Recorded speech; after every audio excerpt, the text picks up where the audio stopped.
높은 뜻이란 교회에 붙은 항상 슬로건이 있죠. 뭐예요? 하나님이 주인 되시는 교회. 그렇죠? 하나님이 주인 되신다. 여러분 이 고백은요. 우리 신앙에서 가장 이제 기초가 되는 그 베이스예요. 이 근거를 어디에서 찾을 수 있냐면 십계명 1계명 첫 번째 계명 뭐예요? 십계명의 첫 번째 계명. 그걸 외우냐고요? 너네 외울 수 있었잖아. 퀴즈에서 다 외웠잖아. 뭐예요? 나 외에는 다른 신을 섬기지 말라. 맞잖아요. 야, 그나마 너희는 이만큼 하지. 쟤네 봐봐. 그게 약간 이런 영어 단어나 외우지. 십계명을 외워. 이라는 표정으로 들고 있잖아요. 그죠? 예. 나 외에 다른 신을 섬기지 말라. 십계명이잖아요. 하나님이 주인 되신다. 이게 우리 신앙의 이제 출발, 가장 기초적인 거라는 거죠. 여러분 근데 그래서 기억하면 할지 모르겠지만 여러분도 벌써 희미해졌겠지만 여러분들이 수련회 가면 항상 고백하는 기도가 뭐예요? 반복해서 두 손 들면서 기도하는 게 뭐예요? 결단하는 게 뭐예요? 하나님, 제가 하나님을 주인 삼고 살겠습니다. 제가 하나님만 믿고 살겠습니다. 이거 결단했잖아요. 벌써 잊어버렸지만 여러분 그렇게 했잖아요. 이번에 수련회 가면 또 할 거잖아요. 또 그럴 거잖아요. 근데 자 여러분의 이제 겨울 수련회 이후에 한 5개월의 삶을 되돌아보면 여러분 그렇게 살았어요? 하나님을 주인 삼고 살았어요? 저도 마찬가지지만 자신 없잖아요. 그거에 예스라고 답하기가. 근데 여러분 다시 한번 그러면 질문해 볼게요. 하나님을 주인 삼고 산다는 건 어떻게 사는 거예요? 하나님을 주인 삼고 사는 건 뭐야? 뭐길래 이걸 내가 yes or no로 판단한 기준이에요? 그게 뭐예요? 여러분 보통은 하나님 주인 삼았다 그거의 기준을 뭐로 삼냐면 보통 순종이라고 하잖아요. 하나님의 뜻대로 내가 살겠습니다. 내가 하나님의 뜻대로 내가 내 삶을 살겠다 아니다 할 때 보통 여러분이 저도 마찬가지고 그 기준으로 그렇게 삼거든요. 근데 하나님의 뜻대로 완벽하면 순종만 사는 게 쉽지가 않아요. 그거를 할 수 있는 사람이 세상에 없어요. 그리고 때로는 그래서 이게 어떤 감정으로 넘어가냐면 되게 불편해요. 뭔가 강압적이야. 나는 왜 하나님은 이거 해라 이거 하지 마라 뭔가 이거대로 살아야 된다는 거지? 나는 그러고 싶지 않은데 마치 그것들을 강압적으로 해야 하는 것처럼 느껴지기도 해요. 하나님의 뜻대로 살아가는 게 내가 싫은데 그걸 해야 하는 거죠. 그래서 슬라이드 보면 이런 느낌이야. 이렇게 뭔가 예수님이 끌고 가는 거야. 나는 싫어. 근데 막 꽁꽁 묶여 밧줄로 끌고 가는 느낌. 뭔가 이런 느낌을 하나님이 주인 되는 거. 내 삶에 나는 주권이 없다를 이렇게 이해되는 거죠. 그런데요, 여러분 이건 오해예요, 오해. 오늘 말씀을 묵상하는데 하나님의 주인 되시는 것의 의미가 무엇인지에 대해서 오늘의 이야기의 사건이 보여준다고 저는 이제 그 말씀 가운데에서 인사이트를 찾았어요. 그래서 오늘 사건이 그럼 뭐냐? 제가 스토리를 간단하게 설명해 줄게요. 넘겨주시면 모압 왕 이름이 비슷해. 헷갈려. 나도 맨날 헷갈려. 모압 왕 발락이야. 발락이라고 하는 왕이 있어요. 근데 모압은 가나안 땅으로 들어가기 직전에 바로 근처에 붙어있는 나라예요. 근데 이스라엘 사람들이 모압에게 어떤 걸 부탁하냐면 우리가 가나안 땅으로 들어가게 혹시 너네 나라를 좀 통과해도 될까? 라고 말하는 거예요. 그러니까 우리 아무 짓도 안 하고 정말 그냥 큰 길로만 직진해서 갈게. 그리고 어떤 얘기까지 하냐면 만약에 우리가 가다가 너네 것을 빼앗는 게 있거나 실수로 뭔가를 너네 거를 이렇게 먹거나 사용한 게 있으면 몇 배로 갚아줄게. 그러니까 정말 우리 지나갈 수 있게만 해주면 안 돼? 고속도로 하이패스 좀 통과시켜주면 안 돼? 라고 부탁을 해요. 근데 모압 왕이 거절해요. 안 돼. 근데 이유가 뭐였냐면 이스라엘이 어찌 보면 좀 깡패도 아니고 그 전에 똑같은 얘기를 또 해. 그 앞에 에돔이란 나라에게 했거든요. 근데 에돔이 노를 했어. 그랬더니 전쟁에서 그 나라를 이제 박살내 버렸어요. 그러니까 모압 입장에서는 좀 쫄았어. 얘네가 우리나라 통과하다가 중간에 우리나라 적군이 우리나라 한복판에 들어오는데 서울에서 부산 지나간다는데 그러면 얘네가 갑자기 돌변해서 우리나라를 다 이렇게 공격하면 어떡하지? 라는 불안이 있었던 거예요. 합리적인 불안이죠. 근데 그러고 나서 노를 하고 무서우니까 모압 왕이 어떤 일을 하냐면 이 사람이 발람인데 발람. 자 기억하세요. 발람이에요, 발람. 이 사람이 뭐냐면 이방의 선지자야, 선지자. 쉽게 말하면 주술사. 되게 유명한 주술사였어. 되게 그 지역에서 정말 잘 나가는 제일 1티어 주술사였거든요. 이 사람을 찾아가요. 그리고 뭘 부탁하냐면 이스라엘을 저주해달라고 부탁해요. 이스라엘을 좀 저주해달라. 왜냐하면 질 것 같으니까. 쟤네가 또 이제 기분 나빠서 우리 쳐들어오면 어떡하지? 그러니까 너가 좀 그 돈을 얼마든지 줄 테니까 이스라엘을 좀 제발 좀 저주 좀 해주세요라고 부탁을 해요. 그러고 발람이 오케이를 해요. 오케이, 알았어 라고 말하는데 그때 발락이 뭐라고 얘기하냐면 21장 6절에 보면 이렇게 얘기해요. 같이 읽겠습니다. 시작. 이 백성을 저주하여 주시기를 바랍니다. 그들은 너무 강해서 나로서는 도저히 감당할 수 없습니다. 그렇게만 해주신다면 나는 그들을 쳐부수어 이 땅에서 쫓아낼 수 있을 것입니다.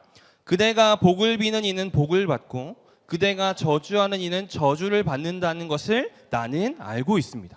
이렇게 얘기해요. 뭐라고 얘기하냐면 이 사람이 정말 그 영역이 좀 뛰어났나 봐요. 당신이 복을 주는 사람은 복을 받고 당신이 저주하는 사람은 저주를 받는다고 자신을 믿는다는 거예요. 그만한 사람이었어요. 발람이 나는 너를 저주할 거야? 저주할 수 있고요. 너를 축복할 거면 이 사람 복을 줄 수 있다라는 말하는 사람이라는 거죠. 오늘 조는 것들 내가 목사님이 다 저주할 거야. 너네 자 대학 다 떨어져라 이런 그래서 너는 안 졸고 있잖아. 네, 그래서 예. 자, 이런 거 너네 자 선교 갔다 온 애들 다 네, 잘 될 거예요. 이런 거 해주면 될 거라고 믿는다는 거죠. 근데 그 이 26절 이후에 발람이 오케이 맞아 내가 저주하면 다 저주 받지. 내가 복 주면 다 복 받아 라는 생각을 자기도 하고 딱 가려고 할 때 그 다음에 하나님이 발람에게 나타나요. 그리고 뭐라고 하시냐면 21장 9절에 보면 12절에 보면 이렇게 말씀하세요. 뭐라고 하냐면 야 저주하러 가지 마. 왜냐면 이 백성들은 복을 받은 사람이야. 이렇게 얘기해요. 여러분 무슨 차이가 있어요? 이 두 구절을 잘 묵상해 보세요. 발람의 말과 하나님의 말 사이에서의 엄청난 차이가 있거든요. 뭐냐면 발람은 자기가 마음을 먹으면 누구든지 복을 주고 누구든지 저주할 수 있다고 여겼어요. 실제로도 아마 그랬을 거예요. 그러니까 제일 유명한 주술사였겠죠. 그런데 하나님이요 이스라엘 백성을 저주하러 가려고 하는 발람에게 딱 서서 가로막아요. 그리고 안 돼. 너는 그렇게 못해 라고 말하는 거예요. 네가 아무리 제일 잘 나가고 영역이 뛰어난 주술사라 한들 네가 이스라엘 백성을 저주한다 해서 얘네들은 저주받을 수 있는 백성이 아니야. 왠지 알아? 내가 선택했기 때문에. 내가 이스라엘 백성을 복주기로 결심했기 때문에. 그러니까 너희가 무슨 짓을 해도 너는 쟤네들을 저주할 수 없어. 그러니까 가지 마. 이게 오늘 이야기의 시작이에요. 그리고 나서 그럼에도 가거든요. 그럼에도 가는데 웃긴 일이 생겨요. 3번을 저주하러 산에 올라가요. 근데 3번 다 발람의 입에서 저주가 아니라 축복이 나와요. 웃기죠? 저주를 하러 올라갔는데 저주가 아니라 축복이 나와요. 왜냐하면 하나님의 영이 발람에게 임해서 그 이스라엘 백성들 가운데 하나님이 보여주시는 그 복의 모습을 볼 수 있게 됐거든요. 그러니까 그 앞에서 감히 이미 사실이 아닌 저주를 할 수가 없었던 거죠. 그래서 저주하러 올라갔는데 저주를 사주 받았는데 계속해서 축복을 하는 웃긴 일들이 앞으로 펼쳐졌어요. 여러분 오늘의 그 24장의 1절에서 9절도요. 발람이 이스라엘 백성들을 저주하러 올라갔다가 저주가 아닌 축복해주는 그 말씀의 한 구절이에요. 여러분 여기서 저는요. 하나님께서 우리 삶의 주인 되심에 대한 의미를 찾았어요. 뭐냐면 하나님이 우리 삶의 주인 되신다고 하는 것은요, 그냥 우리를 억지로 하고 싶지 않은 일도 그냥 하는 거. 아, 나는 이거 하고 싶지 않은데 하나님이 주인이시고 나는 그분의 종이니까 그냥 뭐 따라가야지. 그렇게 억지로 안 하면 나는 벌 받을 거야. 뭐 이런 개념이 아니라는 거예요. 물론 때로는 내 생각, 내가 하고 싶고 되고 싶은 것과 하나님의 생각이 다를 때가 있어요. 그럼에도 순종하는 게 맞죠. 그런데 이걸 잘 뒤집어 보자고요. 그게 늘 내가 원하고 좋아하는 것을 하나님이 부정적으로 커트하는 측면만 있냐고요. 반대도 있어요. 막 스스로가 나를 막 그렇게 나 같은 인생이 뭐가 되겠냐. 막 이렇게 스스로가 스스로에게도 용납되지 않는 그 순간에도요. 근데 하나님이요. 그것에 대해 거부한다는 거예요. 내가 내 삶을 판단하고 그렇게 부정적으로 평가하고 나를 그렇게 주저앉히려고 할 때도 하나님이 그걸 거부하시는 거예요. 왠지 알아요? 하나님이 내 삶의 주인이니까요. 니들 삶의 주인이니까요. 뭐라고 얘기하시냐면 아니 니네 삶 그렇게 쓰레기 아니야. 왜냐하면 내가 너를 선택했으니까. 너의 삶, 내 주변의 친구들이 내 주변의 학교 학원에서 야, 니 그렇게 인생 살아서 뭐가 되겠냐라고 말할 때 하나님이 그거에 대해서 단호하게 거부하시는 거예요. 오늘 말씀. 아니야. 야, 세상에 니들에 대해서 뭐라고 저주하고 평가절하하고 야, 니 같은 인생들이 뭐가 될 거냐고 말할 그 순간에 그 비난들로부터 하나님은 단호히 거부하시는 거라고. 아니, 저주하지 마. 왠 줄 알아? 얘들 내가 선택했으니까. 내가 복 주기로 결심했으니까. 그거에 대해서는 어느 누구도 그것에 대해서는 터치할 수 없어. 그게 하나님이 주인 되심에 대한 의미라고요. 단순히 내가 하기 싫은 거 질질 끌려가는 게 하나님이 주인 되심이 아니고 하나님이 선택하신 그 주권, 하나님이 여러분의 삶의 미래를 창대케 하고 번성케 하겠다고 한 그 약속, 그 약속을 어느 누구도, 그리고 심지어 그게 나 자신이라 할지라도 손댈 수 없음을 인정하는 게 하나님의 주인 되심에 대한 고백인 거예요. 나 이번 주에 이렇게 막 엉망진창으로 살았는데 나 같은 사람이 자격이 있을까? 내가 지난주도 엉망진창 정말 이렇게 쓰레기로 살았는데 근데 그런 내가 괜찮은 인간일까? 라는 그 생각으로부터 하나님은 거부하시는 거라고요. 왠지 알아요? 내 삶의 주인은 네가 아니니까. 나니까.